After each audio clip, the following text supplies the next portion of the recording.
Queridos, nós vamos abrir a Bíblia Sagrada, a Palavra de Deus, em 1 Reis, capítulo 19.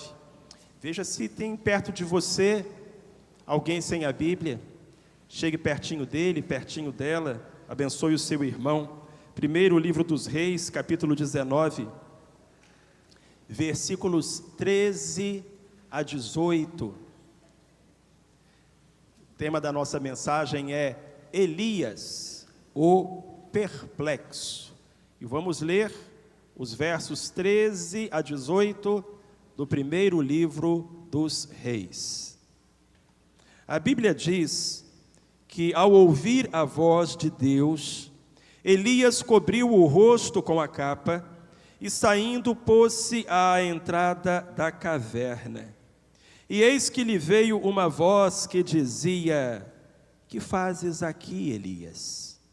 Respondeu ele: tenho sido muito zeloso pelo Senhor Deus dos exércitos, porque os filhos de Israel deixaram o teu pacto, derrubaram os teus altares e mataram os teus profetas à espada, e eu, somente eu fiquei, e buscam a minha vida para me tirarem.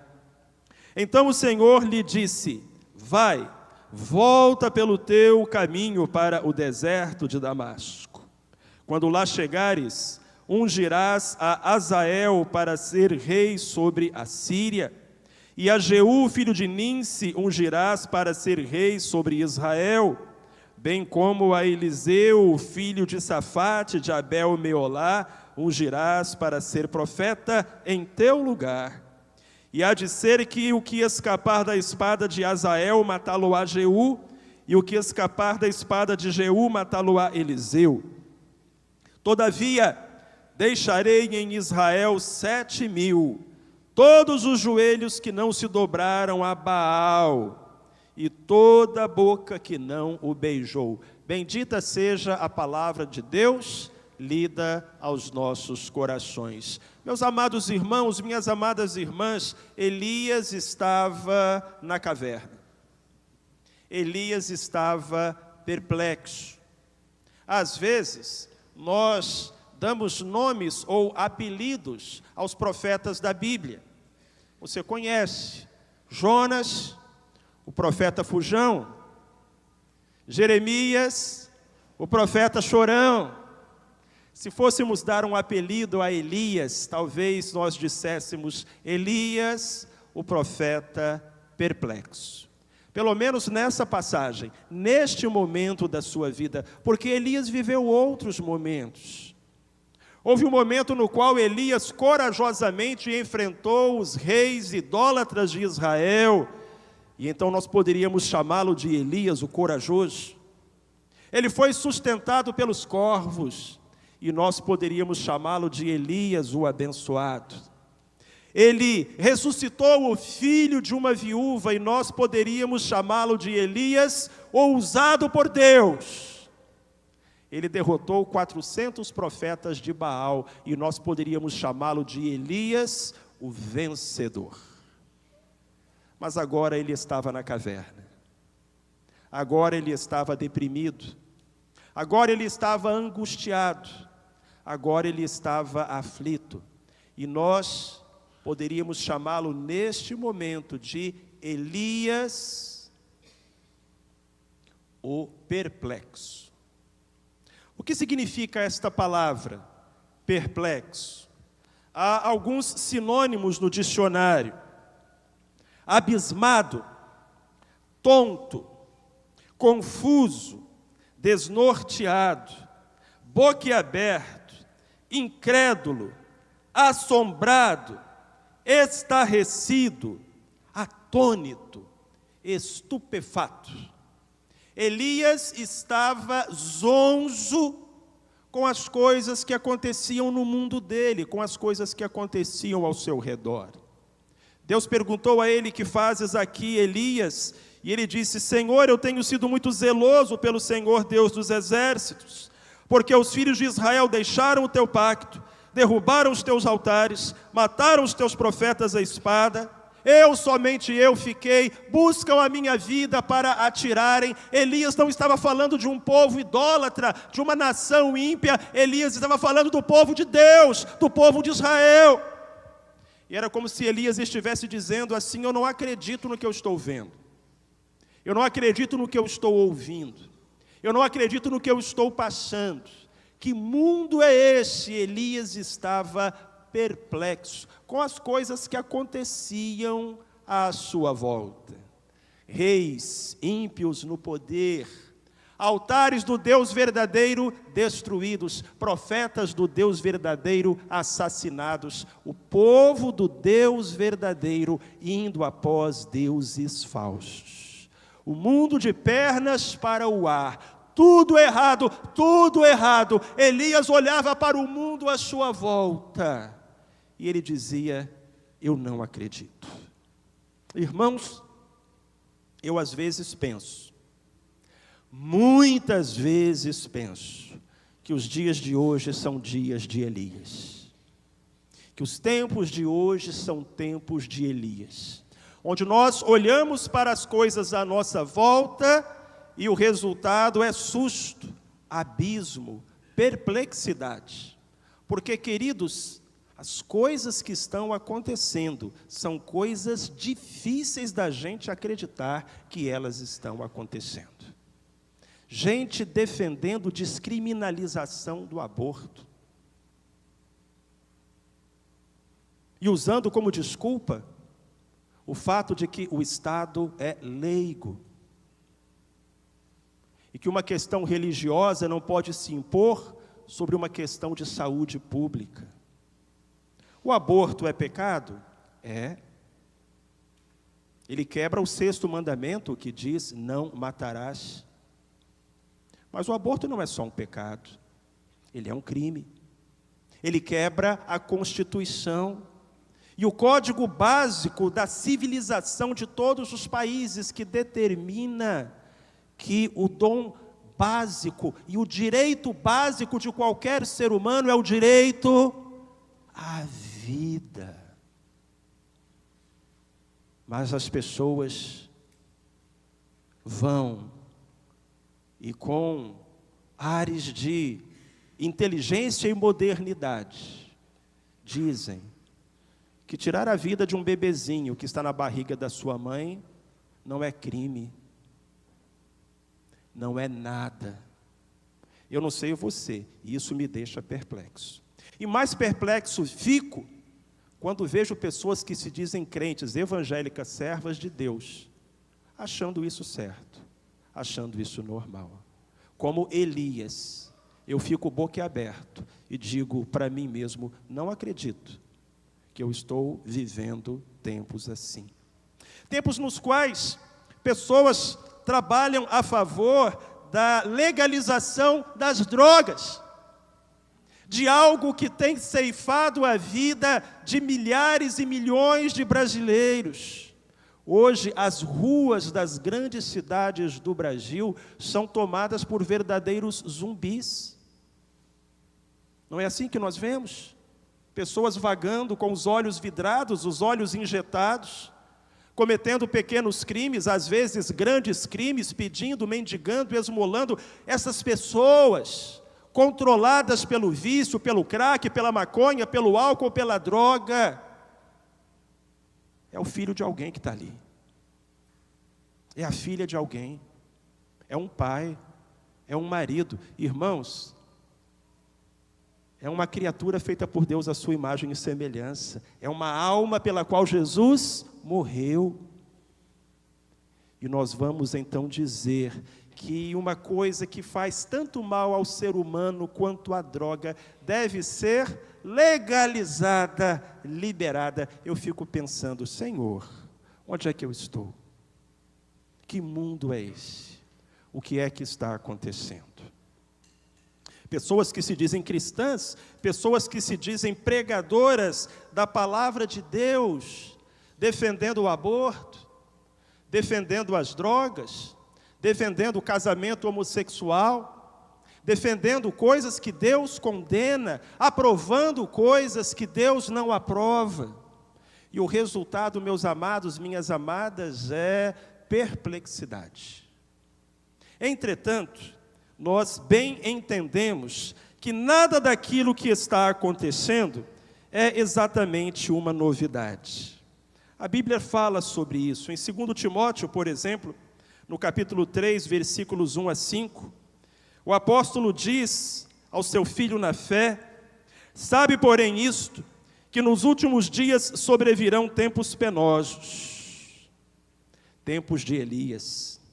Pois os homens serão amantes de si mesmos, gananciosos, presunçosos, soberbos, blasfemos, desobedientes a seus pais, ingratos, ímpios, sem afeição natural, implacáveis, caluniadores, incontinentes, cruéis, inimigos do bem, traidores, atrevidos, orgulhosos, mais amigos dos deleites do que amigos de Deus, tendo aparência de piedade, sim, aparência de piedade, mas negando o poder de Deus. Afasta-te desses.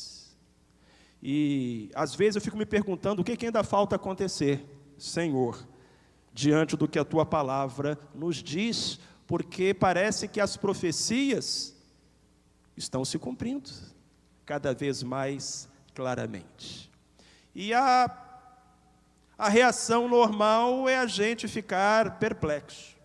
Elias estava perplexo, tão perplexo que paralisou, congelou, implodiu. Talvez Elias tenha pensado assim: que adianta?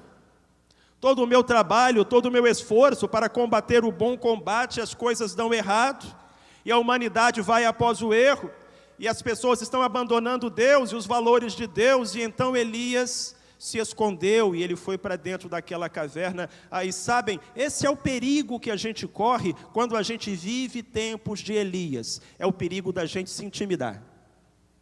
É o perigo da gente se recolher, é o perigo da gente recuar e falar assim: olha, está tudo errado, não adianta, andorinha só, não faz verão. E eu acho que esse é um grande risco que a gente corre. Mas não tem só risco, tem vantagem. A vantagem de viver tempos de perplexidade, de aflição, de desnorteamento, é que são tempos que nos fazem prestar mais atenção em Deus. E no meio de toda aquela turbulência, certamente Deus tinha a atenção de Elias. Talvez quando tudo vá bem, quando as coisas correm como deveriam correr, a gente relaxe. Mas as adversidades nos fazem voltar na direção de Deus. Há uma anedota, e como toda anedota, ela não é politicamente correta, tá bom? Mas é uma anedota que diz que havia um homem que tinha um burro, e aquele burro tinha um problema, ele era burro. Os burros têm esse nome porque eles são o quê? Burros. Ajudou muito. Teimosos? Sim. Obstinados? Empacam? Então é diferente do cavalo, é diferente do cachorro. O burro é chucro e não se deixa domesticar. E é por isso que chamam ele de burro. Mas aquele homem que tinha um burro típico, soube que havia nas proximidades um adestrador de burro. E o cara era fera, conseguia ensinar o burro a dar patinha, fingir de morto, rolar. E ele pensou assim: eu vou levar o meu burro lá no adestrador de burro. E chegou lá com o burro e disse: o senhor que é o adestrador de burro? Sim, sou eu. Olha só, o senhor pode adestrar o meu burro, torná-lo obediente, pode treiná-lo? Posso. Então, por favor, vamos começar agora. Vamos começar agora. O homem foi lá dentro e voltou com uma barra de ferro. E chegou com aquela barra de ferro e desferiu um golpe com toda a força na cabeça do burro. O burro bambeou, as perninhas do burro juntaram. O dono do burro ficou desesperado e falou: moço, o senhor é louco. Assim o senhor mata o meu burro. Mas o adestrador disse o seguinte: não, é porque é o seguinte, para você ensinar alguma coisa para um burro, antes você tem que captar a atenção dele. Eu não estou aqui pregando violência contra animais, de forma alguma. É apenas uma anedota. Mas eu quero chamar a sua atenção para a última frase da história. Para você ensinar alguma coisa a um burro, primeiro você tem que chamar a atenção dele. Eu acho que às vezes eu sou muito burro. Porque Deus quer me ensinar coisas que eu não quero aprender. Mas as circunstâncias captam a minha atenção. As coisas que estavam acontecendo no mundo foram como um golpe para Elias, que fez com que ele parasse para pensar e para buscar a Deus.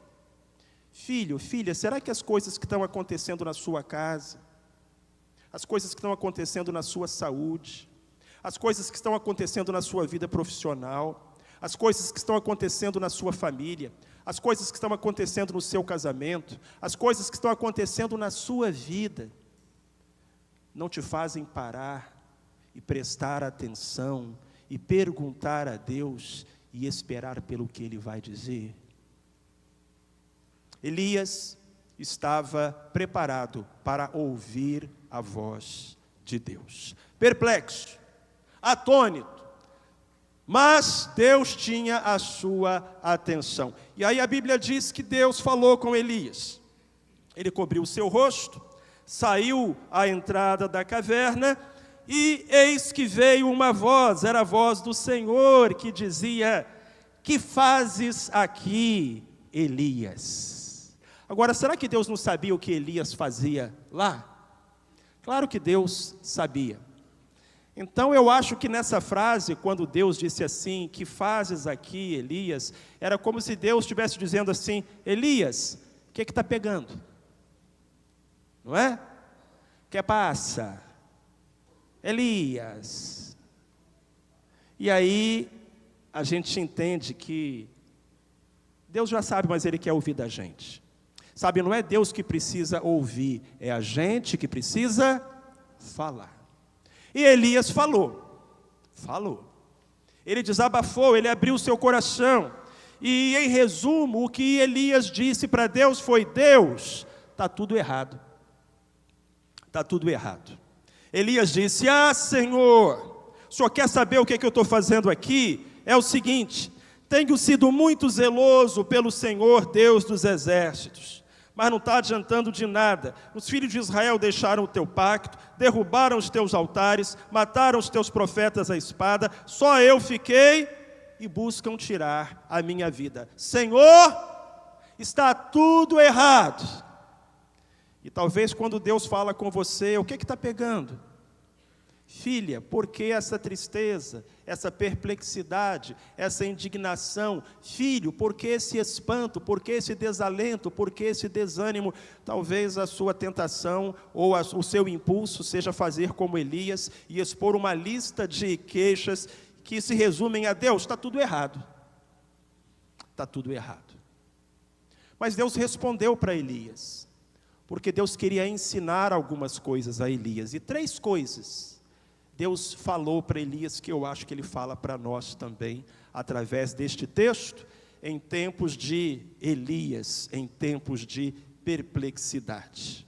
Primeira coisa, quando estamos perplexos, temos que perseverar no caminho. Foi a primeira coisa que Deus disse para Elias, e você pode conferir, está no versículo 15. Depois que Elias abriu o seu coração, e Deus o ouviu, o Senhor disse: Elias, volta pelo teu caminho. Elias, nada mudou, nada fugiu ao meu controle, as profecias estão se cumprindo. Elias, eu não sou pego de surpresa, eu não mudo de ideia, as coisas vão seguir no rumo que eu determinei. Então, Elias, volta para o caminho. O que você está fazendo na caverna? O O que você está fazendo? Centenas de quilômetros de distância do teu campo missionário. Elias, volta pelo teu caminho. Irmão, irmã, é voltar, nada mudou. Se você se afastou dos caminhos do Senhor, a palavra de Deus para você é volta para o caminho. Se você sentou na beirada da estrada porque você cansou, a palavra de Deus para você é volta para o caminho. Porque só há um caminho. O que é que está escrito em João capítulo 14, verso 6? Eu sou o caminho, a verdade e a vida, ninguém vem ao Pai senão por mim. Quem disse isso? Jesus Cristo. Volta para o caminho. Volta para o caminho. Não fique desesperado, não fique perplexo, nada pega Deus de surpresa. Volta para o caminho. A segunda coisa que Deus ensinou para Elias, e eu acho que Ele ensina para a gente também, é que quando estamos perplexos, temos que fazer o serviço. Elias, volta para o teu caminho. Elias, faz o que eu te mandei fazer. Vejam, aqui no versículo 16, aliás no versículo 15, agora na segunda metade em diante, Deus diz, volta pelo teu caminho, vai até o deserto de Damasco, unja Azael para ser rei sobre a Síria, unja Jeú para ser rei sobre Israel, unja Eliseu para ser profeta em seu lugar. Elias, faz o serviço, faz a obra, faz o trabalho, não desanime. O diabo faz o trabalho dele, irmãos. E nós temos que fazer o nosso. Estamos fazendo? Porque eu sei que ele está. Havia uma senhora na igreja que era um amor de pessoa, uma doçura. Era aquela pessoa que sempre tinha algo de bom para dizer de alguém. Nunca falava mal de pessoa alguma. E se você chegasse para aquela irmã, aquela vovozinha, e fizesse uma reclamação, ela diria, não, mas veja por outro lado. Ela sempre conseguia ver o lado bom das pessoas. E por isso ela era tão feliz e tão amada. Mas tinha um adolescente lá na igreja, e o adolescente estava inconformado e pensou assim, não, eu vou pegar essa irmã. E chegou para ela um dia e disse, irmã fulana, a senhora sempre tem algo de bom para dizer das pessoas, a senhora sempre elogia as pessoas, o que a senhora tem para me dizer do diabo? Aí aquela velhinha, aquela vovozinha pensou assim e disse, ele é um bichinho ruinzinho mesmo, né, tadinho? Mas coitado, é tão esforçado. Ah, meus queridos, o diabo está trabalhando. O diabo está trabalhando. Então o que Deus disse para Elias foi, faz seu trabalho, faz seu serviço. Perguntaram a John Wesley, grande pregador do século XVIII, Wesley, quando Jesus voltar, o que você queria que ele te encontrasse fazendo? John Wesley respondeu, o mesmo que eu faço todos os dias. Que quando o Senhor voltar, Ele não encontre você resmungando dentro de uma caverna, amém? Mas no campo de batalha, lutando o bom combate e defendendo a verdade e a justiça e os valores de Deus e da palavra de Deus. Terceira coisa que Deus ensinou para Elias, quando estamos perplexos, temos que manter a coragem. Porque Deus não nos deu o espírito de covardia, escreveu Paulo a Timóteo, mas de amor, poder e de moderação. Deus disse, Elias, vá em frente, faça a sua obra, e saiba, eu deixei em Israel 7.000 joelhos que não se dobraram a Baal, bocas que não o beijaram. Filho de Deus, você não está sozinho. Às vezes, somos até tentados a pensar que estamos. Porque o mundo diz que o errado é certo e o certo é errado. E é o que vemos na televisão e nos sites, nos meios de comunicação de uma forma geral, a tentativa da imposição de um padrão de comportamento. E aí você começa a achar que é só você que pensa do jeito que você pensa. Olha para mim, presta atenção, não é só você. Tem mais 7.000, ou 70, ou 700, enfim, O que importa é que não é só você que está nos caminhos do Senhor. E ainda que fosse mas Deus é maioria. Então, tenha coragem. Mantenha-se firme. Esteja ali na presença do Senhor, seu Deus.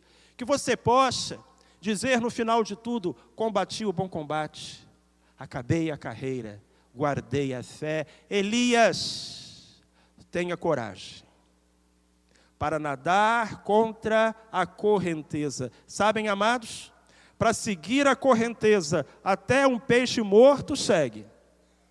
Mas para nadar contra a correnteza, só um peixe vivo, saudável e bem disposto. É assim mesmo. É assim que as coisas são. É assim que as coisas têm que ser. Meus amados, os dias em que vivemos são dias de perplexidade. Os dias em que vivemos são dias de Elias. Mas nós precisamos responder a eles com coragem, permanecendo no caminho e fazendo o trabalho que Deus nos deu para fazer. O Salmo 121, nos versículos 1 e 2, nos traz uma orientação e também uma experiência de gente que viveu os seus momentos de perplexidade. Eleva os meus olhos para os montes. De onde me virá o socorro? O meu socorro vem do Senhor, que fez os céus e a terra. Acima dos montes, acima das vozes que se erguem, acima de Satanás e de todos os seus demônios, há um Deus que fez tudo. Ele é o nosso socorro, Ele é o nosso amparo, é a palavra dEle que seguimos, é o evangelho dEle que pregamos, é o seu nome que exaltamos, e é nas suas promessas que confiamos. Então sigamos firmes, erguendo os nossos olhos para os montes, e crendo que o nosso socorro vem do Senhor, que os céus e a terra fez.